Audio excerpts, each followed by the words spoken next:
ஆண்டவருடைய பரிசு நாமத்துக்கு ஸ்தோத்திரம். ஆண்டவர் கொடுத்த அந்த 6வது வார்த்தைக்காகவும் ஆண்டவருக்கும் போதவருக்கும் நன்றி தெரிவித்துக் கொள்கிறேன். எடுத்தவங்க யாராவது வாசிக்கவும் யோவான் எழுதின சுவிசேஷம் 11வது அதிகாரம் 30வது வசனம்.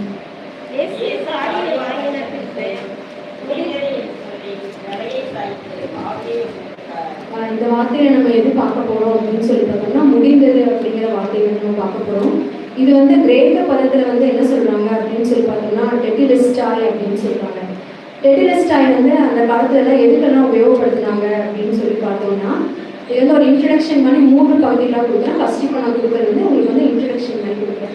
டெட்டிலிஸ்டாய் அப்படின்னா என்ன அப்படின்னு சொல்லி பார்த்தோம்னா அந்த காலத்துல வணிகம் செய்யும்போது இப்போ யாராவது ஒரு கடன் வாங்கினாங்க அப்படின்னா அந்த கடனை அவங்க எல்லாமே செலுத்தி முடிச்சுட்டா அதுக்கு அவங்க ஒரு ரெசிப்ட் கொடுப்பாங்க. அப்போ அந்த ரெசிப்டில் டெட்டிலிஸ்டாய் அப்படிங்கிற முத்திரை போட்டு கொடுப்பாங்க. அது ஃபர்ஸ்ட். ரெண்டாவது என்ன அப்படின்னு சொல்லி பார்த்தோம்னா ஜெருசலேம் தேவாலயங்கள்ல என்ன பண்ணுவாங்க அப்படின்னு சொல்லி பார்த்தோம்னா பலி கொடுக்கறதுக்காக ஆடுகளையோ மாடுகளையோ எடுத்துட்டு வரும்போது அந்த ஆடுகள மாடுகள ஏதாவது பழுது இருக்கா, அது சுத்தமா இருக்கா, பலி நம்ம செலுத்த முடியுமா அப்படின்னு சொல்லி இது பண்ணுறதுக்காக அதுக்கும் அவங்க என்ன பண்ணுவாங்க அப்படின்னா அந்த டெட்டிலிஸ்டாய் அப்படிங்கிற முத்திரையை தான் கொடுப்பாங்க. இது ஒரு கிரேக்க வார்த்தை.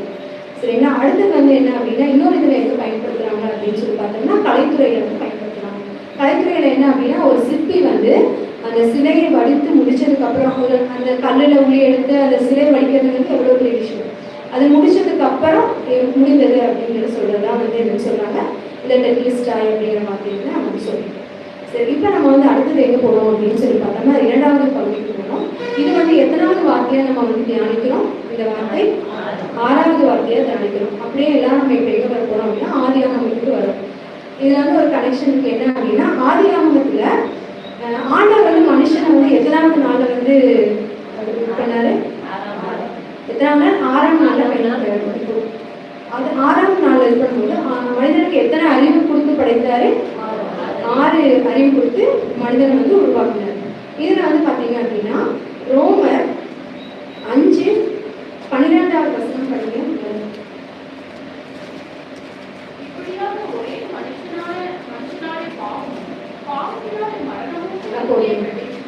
இப்படியே ஒரே மனுஷனாலே பாவம் உண்டானது. அந்த ஒரே மனுஷன் யாரு அப்படின்னா யாரை பற்றி கொடுக்குறாங்க அப்படின்னா ஆதாமை பற்றி சொல்றாங்க.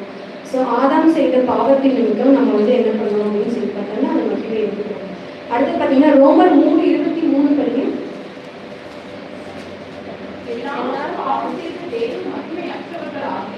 ஸோ எல்லோரும் பாவம் செய்து நம்ம என்ன பண்றோம்? தேவனுடைய மகிமையை நம்ம என்ன பண்ணோம்? இழந்து போகிறோம். ஸோ அப்போ இயேசுப்பா எப்படி நமக்கு வந்தாரு, நமக்கு எப்படி இருக்காரு அப்படின்னு சொல்லி பார்த்தோம்னா ஒரு இணைப்பு பாலமாக வந்திருக்காரு. ஸோ அப்போ நம்ம என்ன அப்படின்னா நம்ம மனுஷங்க தேவனிடத்தில் இருக்கிற அந்த கனெக்ஷன் நமக்கு என்ன ஆயிடுச்சு? கட் ஆயிடுச்சு. ஏன் அப்படின்னு சொல்லி பார்த்தோம்னா முந்தின ஆதாம் செய்த பாவத்தை நிவர்த்தி செய்வதற்காக தான் என்ன வந்தாரு? பின்னரும் ஆதாம் ஆகிய இயேசுப்பா நமக்கு வந்தாரு.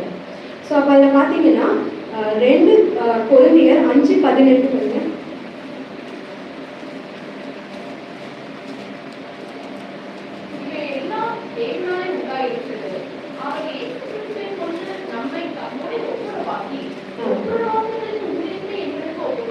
யாரை கொண்டு ஒப்புரவாக்குனாரா? இயேசு கிறிஸ்து. ஸோ தேவனோட நம்ம கனெக்ஷன் திரும்ப வரணும் அப்படின்னு சொல்லிட்டு நம்மளை ஒப்புரவாக்குறதுக்கு முக்கியமான வேத பண்டிதர்கள் என்ன சொன்னாங்க அப்படின்னா முதல்ல மனுஷங்களை உருவாக்குறதுக்கு முன்னாடி என்ன அப்படின்னா பரலோகத்துல ஒரு டிஸ்கஷன் போச்சாங்க. என்ன அப்படின்னா தேவன் பிதா ஆவியானவர் எல்லாம் பேசிட்டு இருக்கோம். இந்த மாதிரி நம்ம மனுஷங்களை உண்டாக்கிட்டோம்னா சப்போஸ் மனுஷங்க பாவம் செஞ்சா அதுக்கு நிவர்த்தி என்ன அப்படின்னு சொல்லி இது பண்ணும்போது அப்போ இயேசு கிறிஸ்து தானாக முன் அப்படி அவங்க பாவம் செஞ்சா நான் எனவே நான் என்ன பண்ணுறேன்? ஒப்பு கொடுக்குறேன் அப்படின்னு சொல்லி அப்போ இது சொன்னாங்க. ஸோ அதுதான் இந்த இதில் நம்ம பார்க்குறோம். அதுக்கப்புறம் என்ன அப்படின்னா எபேசியர் 2:16 படிங்க.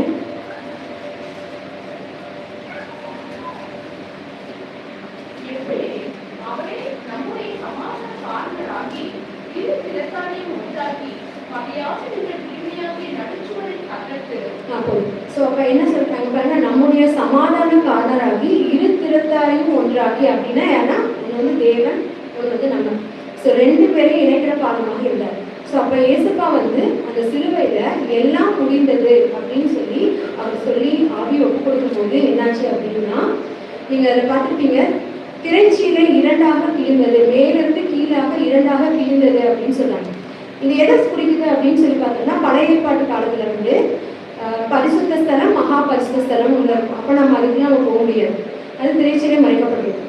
ஸோ அதை நம்ம தாண்டி போகிறதுக்காக ஏசப்பா வந்து எல்லாம் முடிந்தது, நம்ம உலகத்தில் இருக்கிற எல்லா பாவங்களையும் அவர் சுமந்து தீர்த்து அவரோட மிஷன் அக்கம்ப்ளிஷ் முடிச்சதுக்கு அப்புறம் அந்த திரைச்சியில இரண்டாக இருந்தது. அப்ப நமக்கும் தேவனுக்கும் உள்ள எந்த பாவமும் எந்த அளவு பிரிவினை கிடையாது. ஏசப்பா மூலமா நம்ம என்ன பண்ணலாம், அவரை ரீச் பண்ணலாம். அதனாலதான் நம்ம ஜெபிக்கும் போது பாத்தீங்கன்னா ஏசு கிறிஸ்துவின் மூலம் ஜெபம் கேளும் எங்கள் பிதாவே அப்படின்னு சொல்லி நம்ம சொல்றோம். அப்போ ஏசப்பா வந்து என்ன அப்படின்னா ஒரு கரத்தை வந்து தேவன் பிடிச்சிட்டு இருக்காரு, இன்னொரு கரத்தை வந்து யாரும் பிடிச்சிட்டு இருக்காரு, நம்மள பிடிச்சிட்டு இருக்காரு. ஸோ அப்போ நம்ம தேவனுக்கும் நமக்கும் நடுவில் இரண்டு பேருடைய கைகளையும் நம்ம என்ன பண்ணியிருக்காரு, சேர்த்து இணைச்சு பிடிச்சிருக்காரு. ஸோ அப்போ முதல்ல நம்ம எப்படி இருந்தோம் அப்படின்னா விதிகளை பின்பற்றி கடவுளை அடையாளம் பண்றோம். என்ன அப்படின்னா நீ ஒரு பழைய ஏற்பாட்டை பார்த்தீங்கன்னா நீ இந்த பாவம் செஞ்சுட்டேன்னா நீ ஆட பள்ளியிலே மாட அப்படின்னு சொல்லி இது பண்றோம். ஆனா இப்போ நமக்கு வந்து ஆண்டவர் என்ன கொடுத்துருக்காரு அப்படின்னா கிருபையின் மூலமாக நாம் அந்த தகுதியை அடைகிறோம். அந்த கிருபையை யார் நமக்கு பெற்று கொடுத்தாங்க அப்படின்னு சொல்லி பார்த்தோம்னா ஏசப்பா தான் நமக்கு வந்து என்ன பண்ணியிருக்காரு, அந்த கிருபையை பெற்று கொடுத்துருக்காரு அப்படின்னு சொல்லி சொல்லுவோம். ஸோ அப்போ வந்து என்ன அப்படின்னா ஃபர்ஸ்ட் என்ன அப்படின்னா முடித்தது அப்படிங்கிறது வந்து என்ன அப்படின்னா எந்த ஒரு இதுவுமே முடியும் போது நமக்கு வந்து என்ன கஷ்டமா இருக்கும். ஆனா இது முடித்தது அப்படிங்கிறது வந்து வெற்றியின் குரல், ஆண்டவருடைய வெற்றியின் குரல். ஸோ இதுல மெயினா என்ன பார்க்கறோம் அப்படின்னா கீழ்ப்படிதல். பிதா சொன்ன உடனே என்ன பண்ணாரு, அவர் மறுக்காம இந்த வேலையை வந்து செய்து முடிச்சார், அக்கம்ப்ளிஷ் பண்ணி முடிச்சார். மனுஷனாக நமக்கு வந்து தன்னுடைய எல்லா இதையும் பாடுகளை நம்ம உலகத்தில் இருக்கிற மொத்த பாவங்களையும் ஏற்றுக்கொண்டு இது பண்ணார். அப்பதான் அவர் எல்லாம் முடிவுன்னு சொல்லும்போது பார்த்தீங்கன்னா திரைச்சியில இரண்டா பிரிஞ்சுது. அதுக்கப்புறம் பார்த்தீங்கன்னா அந்தகாரப்பட்டது அப்படின்னு சொல்லிட்டு வருது. அதாவது அது வந்து பக்கம் நேரம் தான், அது ஆனால் எப்படி ஆயிடுச்சா, இருட்டடைஞ்சிருச்சு. ஏன்னா அது மொத்த பாவத்தையும் அவர் சுமந்து தீர்த்து முடிச்சிட்டார்.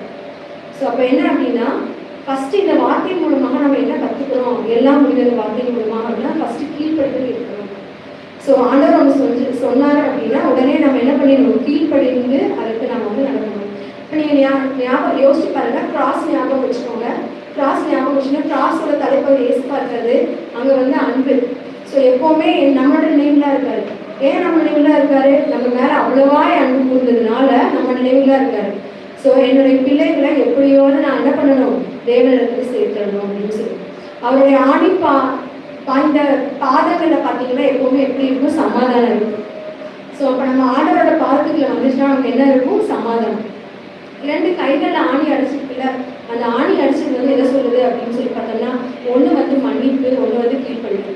ஸோ அப்போ ஏசப்பா என்ன சொல்றாருன்னா இந்த கரங்களை காமிச்சு சொல்றாரு, நீ மற்றவர்களை மன்னி, நான் சொல்றதுக்கு நீ என்ன பண்ணு, கீழ்ப்படி.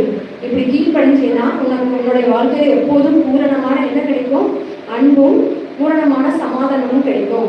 நான் உனக்காக சிலுவையில எல்லாம் முடித்து ஆயிடுச்சு, நீ என்ன மட்டும் நம்பு. இந்த டீலிங் வந்து உனக்கு எனக்கு மட்டும்தான், நம்ம சர்க்கிள்குள்ள யாருமே கிடையாது. இங்க இருக்க ஒவ்வொருத்தவங்களுக்கும் அதே தான். நம்ம ஃபர்ஸ்ட் சர்க்கிள்ல ஏசப்பா மட்டும்தான் நமக்கு முன்னாடி, நம்மளோட சொந்தக்காரங்க யாருமே கிடையாது.